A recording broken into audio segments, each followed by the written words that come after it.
Young people, my fellow young people, this November you're going to have the chance to make history. Whether you want to change to a voting system that is fair and proportional, or you want to stay with what has gotten us so far, it is important that you vote. We cannot keep waiting. We are the ones that we have been waiting for. It is your chance to make history, to be heard. So vote on the referendum on electoral reform this November and make your voice heard. I'm going to be voting for PR in the upcoming referendum because I want my vote to matter. I'm voting for proportional representation because I believe it encourages fair representation for women and other minorities. I'm voting for PR because I believe in fair representation for everyone in British Columbia. The percentage of votes a party receives will equate to a percentage of seats they will receive in the legislature. I find this system much more fair than the current one. I'm voting for PR because I really want my vote to have a voice. And I don't want to have to worry about strategic voting. I want to be able to vote for the party that I support. I'm done with parties getting 40% votes, getting majority government with full power to do whatever they want. I want to see representatives that are more accountable to their voters.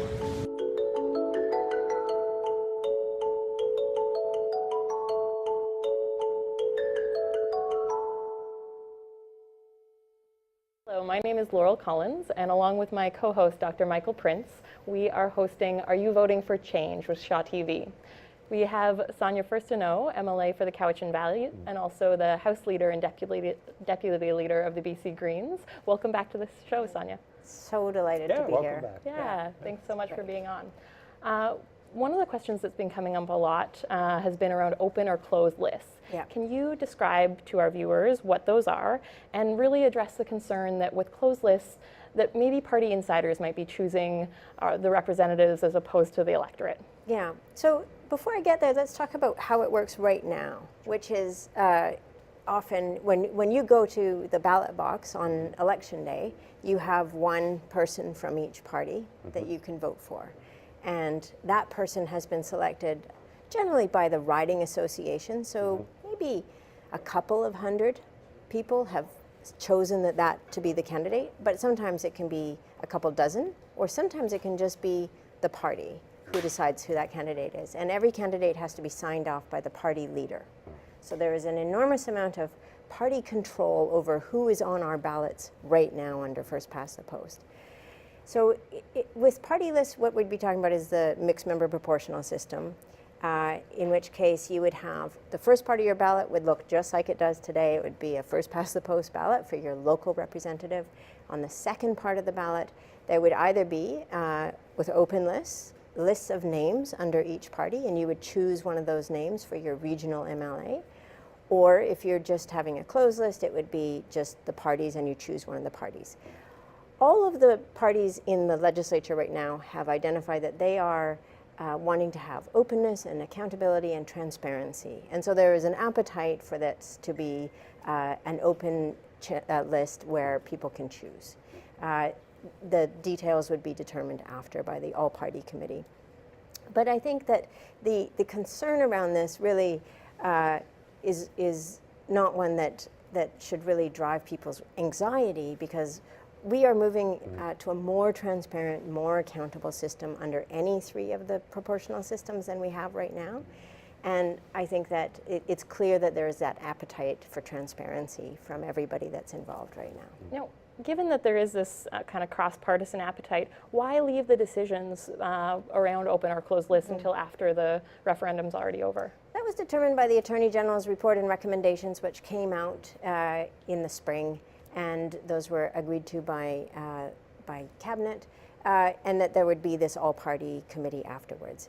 I think that it's one of those things where we get hooked up in the details. What we really want to be focusing on is, are we going to have a more accountable, more transparent system? Are we going to have a system where the majority of votes actually result in the majority of seats in the House? So right now what we have, and the problem we're trying to solve, is that our governments are almost always elected by a minority of voters. We don't have the will of the majority reflected in our system, and we really want to be able to solve that. And proportional systems will solve that fundamental problem that 38% of voters can give 100% of power to one party, and that party is accountable to nobody for those 4 years that they're in. The next election comes in, we go through it again. Well, since we last spoke with you, which seems like many months ago now, and Yes. that we've had the campaign now is well and truly on, and people have received ballots at home and are looking at those ballots and the questions, and they're hearing a lot of debate and arguments and issues. And one which I think we actually raised with you when you met with you the first time, but it's still around, and we're still hearing people talk about it, the implications for regional representation. Yeah. So there may be that local MLA that's still familiar, if that's one of the choices under the 3 options. The idea of these regional MLAs, and what does it mean for particularly rural as compared to the urban suburban areas? Now I know one of the options speaks directly to that, but it's a theme I'm hearing across general debate or discussion about PR is what does it mean for some of the northern or remote or some of the more rural parts of the province? Are they going to lose out on this sort of reform? So I know you've heard this before. Yeah. Here's a chance to speak to it. And it's important to speak to it. Yeah. So the way that the rules of the referendum were put into place by the Attorney General mean that nobody in BC is going to have less representation than they do right now. So there won't be a shift in the ratio of population to representative. Okay. So your representation does not decrease. In fact, for the most part, it's going to increase. And what that means is that you'll have, say, under mixed member proportional, you'll have your local representative just like now. Right. And you'll also have regional representatives, and they'll generally be from different parties. And the benefit of this is, right now in northern, say, the north central part of BC, which is entirely represented by, in the eastern part, by BC Liberals. Right. All of the voters who didn't vote BC Liberal don't have a representative up there that they can say, well, that person speaks to my views. Right. And yes, of course, as MLAs, we represent everybody in our riding. Right. But we still represent a set of views that we were elected on. Right. And there is that feeling of being left out. If you're and it's the same thing for BC Liberals on Vancouver Island. There is one BC Liberal representative on Vancouver Island. So if you live on Vancouver Island and you voted Liberal, you feel like I don't have somebody who's really representing my views on Vancouver Island. And I would like more of that. We would have 30% of MLAs would be BC Liberal on Vancouver Island. And so what proportional systems give us is not just local representation, but also regional representation, but they give us representation of the different views. And so every region in BC would have some representation from the different parties, which means that you're getting those voices from all of the different parts of the province, and people are working together across party lines to best represent you and your region.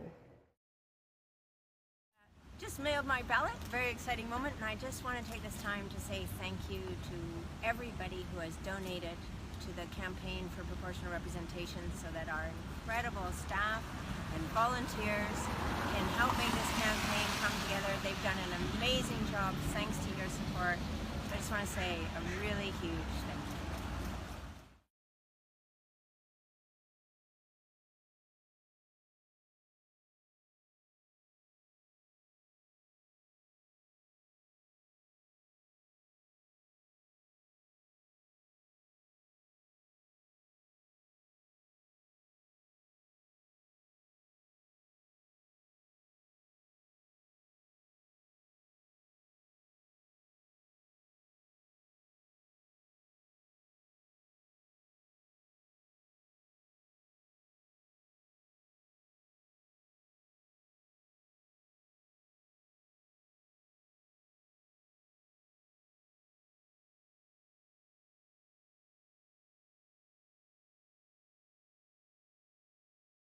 Just mailed my ballot, very exciting moment, and I just want to take this time to say thank you to everybody who has donated to the campaign for proportional representation so that our incredible staff and volunteers can help make this campaign come together. They've done an amazing job thanks to your support. So I just want to say a really huge thank you.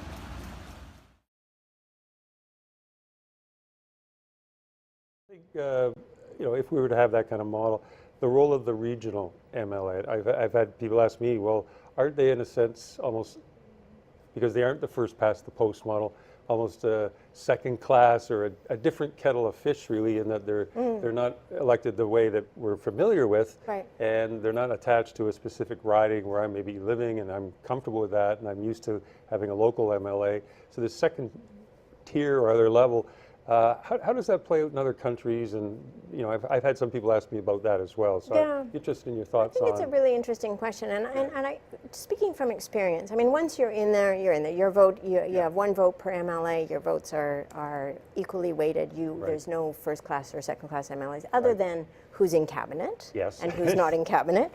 But the fact is that, you know, there are a lot of regional issues that cut across riding boundaries. Riding boundaries are, you know, shaped by the Electoral Boundaries Commission after every second election. And those boundaries might not necessarily conform to, for example, watersheds or regional issues. So let's take the Malahat. It starts in Cowichan Valley, that's my riding. It ends in John Horgan's riding, the Premier's riding, right? And so there's an issue that is a regional issue and needs to be worked on across party lines, across regions, across ridings. And so the reality is regional representatives reflect in a lot of ways the realities of the challenges that we're trying to deal with in the legislature. And those challenges don't stick into these demarcated riding boundaries. I often work with MLAs. Doug Routley is the MLA to the north. I work with him on issues. We have a hospital that is going to serve both of our ridings, and that's coming forward. We work together on that. That's how it should be. And I think the regional representatives, the benefit of this is you have somebody who's looking at the bigger picture, and you're working across the lines with them. As you're speaking, I'm thinking the catchment areas of schools, the catchment area of hospitals, you know, that don't coincide with the electoral boundaries we use either provincially or federally for that. And the municipal boundaries, the municipality of North Cowichan, some of it is in my riding, some of it is in Doug Routley's riding, and we both need to work collectively across those jurisdictions as well. You've been talking a lot about mixed member proportional. There are two other systems. People this week are getting a ballot in the mail, and it'll have two questions. The first one, pretty straightforward. Do you want to stick with the system we have now, first past the foot-post, or do you want to switch to a more proportional system? The second question, people may be struggling with a little bit more. Do you want to just touch on maybe the complexity or the critique that some of these things might be too much for people, too many details? So first and foremost, you only need to vote on. You only need to answer the first question for your ballot to be valid, right? So if you only want to answer the first question, just answer the first question. If you want proportionality and you don't want to delve into those three systems, then choose proportional. The choice with the second part of the ballot, you can choose one, you can rank two of them, or you can rank all three of them. It's not that complicated in terms of filling out the ballot. In terms of the systems, what's really important is that all three systems deliver outcomes within pretty narrow parameters. They all deliver local representation. They all deliver a simple system and a simple ballot. They all deliver no huge increase to the size of the legislature, no more than 8 additional MLAs, and they all deliver proportionality. So in the Attorney General's report, this was very clear. So we're working within pretty narrow riverbanks with these three systems, right? We have mixed member proportional, we've talked about that. We have rural urban, which is a single transferable vote for urban areas and mixed membered for rural. So you'd have larger urban ridings with multiple representatives. And this is the one that was recommended by the Citizens Assembly for the 2005 and 2009 referendums. And then the dual member, where you, just like today, you would just vote for one, but there'd be 2 names typically. And the top name would be the one you're voting for your local representative. The second name is what would be used to make the results proportional. I think that it's interesting that there's been a lot of focus on, oh, these systems are too complicated. So 85% of OECD countries use proportional systems, over 90 democracies around the world, and people go and vote in them. As one person said, the Belgians are really smart, but I don't think they're smarter than us. I think we can also understand a proportional system. what's also very important is that what we have in our current system is very confusing, because we think it's democratic, and yet it subverts and undermines and distorts democracy. So it does that at a riding level, because we have more than 2 parties, which means that you don't need the majority of votes to be elected in your riding. You can be elected with as little as 30% of the vote. Right. And then it does it at a provincial level, where those riding level results can typically return all of the power to one party with less than 40% of the vote. And so what we have in Canada is a democracy that is not actually based on the will of the majority. And I think that when we recognize that fundamental problem in our system, which was ultimately built to be a two-party system, we're not in a two-party system. I think that's a good thing when we look at what a two-party system is delivering in the United States right now, this hyper-partisanship, the adversarial nature of politics. I think it's good to have a plurality of voices in our system. But because we have more than 2 parties, the outcomes of the elections are distorted, and it's not purely democratic anymore. And we really do want to solve that problem.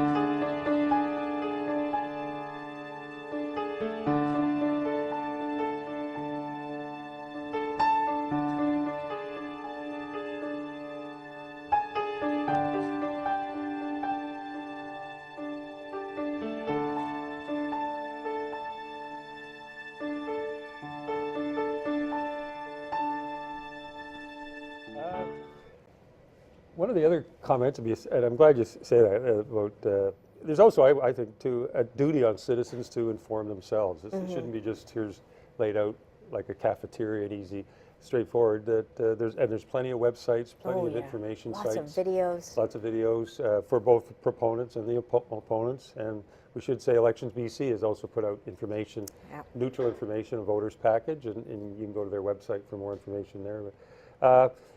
In the few moments remaining, we've got another topic really speaks to, and again, this is perhaps one coming more from the opponents, is the implications that this may lead to minority governments, instability, and therefore economic uncertainty, and it's perhaps not good for the economy, that the wealth and prosperity we enjoy in our province is in some way tied to our first past the post system, with whether it's real or false majorities, but somehow that's been one of the benefits of it. And so a dire prediction by some saying that we may be going into uncertain political waters and therefore risking economic prosperity for our economy. So again, this is not new to you, you've heard this one before, but for the benefit of our viewers, just in a nutshell, what's the reply back to that? I'm so bad at nutshells. But 2 things. One, research and evidence. So I studied history, and so you look to research and evidence. Research and evidence shows that proportional governments, on the whole, have lower debts, more stable economies, and lower corporate taxes, interestingly enough. And that they deliver more stable governance, because what you don't have as much as, and what we're seeing a lot of in our government right now, across Canada, is these policy lurches. So a very small number, a very small percentage of a change in vote can move us from having, say, a Liberal government in Ontario to having a Conservative government in Ontario. Right. And literally it can be a few percent. Yes. And then what that means is and we're seeing it play out, is that the Conservative government comes in and systematically undoes a whole bunch of the policies and legislation that had been put in by the previous government. Right. What does that create? Economic uncertainty, huge costs to the people of Ontario, who are now on the hook for paying these contracts that have been cancelled, for the impacts of investors looking at Ontario now and saying, I'm not sure I want to really go there, because I see it didn't work out for the last investors very well. With minority governments and under proportional systems, because you have to find the common ground and you work from that place of shared values and you work from that place of consensus building, over time, it is actually a more stable outcome, both for the society and the economy. And again, that is backed up by research. So. Well, we're almost out of time, Laurel. Well, that went so quickly. Even with some nutshells. Yeah, do you want to just maybe wrap up by your kind of little elevator pitch for viewers around this upcoming election? Number one, I am even more excited than I was last time I was here. I mean, this is, people across Canada are watching right now, people around the world are watching right now. We have this opportunity to say, it's time for us to do politics differently. It's time for us to strive for more negotiation, more consensus building, more shared values, and a truly fair and proportional system. And we will be able to face the challenges that we face and to be able to build a future that we want to build in a more effective way if we can have a politics that actually encourages us to work together and to find those shared values and that common ground. Well, thank you very much, Sonia. We could talk more, but I'm afraid we've run out of time on this segment of our show. Are you voting for change? And as you're watching this show, you've probably received your ballot. You've gotten your voter's guide from Elections BC, and we encourage you to look at it and engage in this very important historic time. Thank you for watching. On behalf of my co-host Laurel Collins, our guest Sonia Furstenau, I'm Michael Prince. Thank you and goodbye.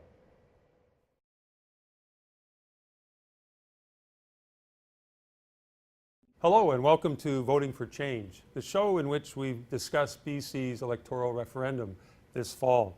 The theme of this program this month is why vote for proportional representation? We've had a number of guests who you've had the pleasure of watching.